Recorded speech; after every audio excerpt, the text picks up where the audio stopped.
मोहब्बत और ताल्लुक़ का सदका देना चाहिए, चाहे वो ताल्लुक़ माँ बाप से हो, मियाँ बीवी से हो, बच्चों से हो, बहन भाई से हो या दोस्ती का हो।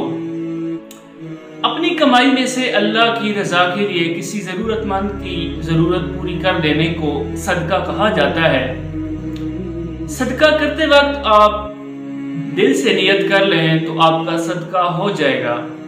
या अल्लाह, मैं ये सदका फलां खुशी का कर रहा हूँ, या अल्लाह, मैं इस मामले में परेशान हूँ, आप सदका की बरकत से मेरा ये मामला हल फरमा दें। अगर कोई शख्स कमाता न हो तो वो किसी जायज़ काम में दूसरों की मदद कर दे तो उसका वो सदका हो जाएगा। सदका हर हाल में करना चाहिए।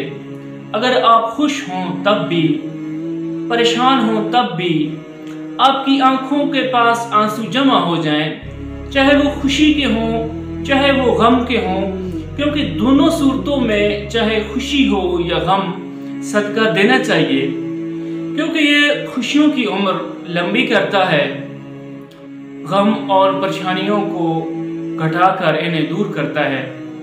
खुशी चाहे किसी नई चीज़ के हसूल की हो या ताल्लुक़ की, परेशानी चाहे कोई भी हो, किसी भी किस्म की सदका देना चाहिए। ये खैर की उम्र बढ़ाता है और आसानियाँ लाता है। सदका मौत के अलावा हर परेशानी, हर मुसीबत को टाल सकता है। ये मोहब्बत के बाद बहुत बड़ी नेमत है हमारे लिए। इसलिए मैं आपसे मुल्तमिस हूँ कि मोहब्बत से मोहब्बत का सदका देना चाहिए।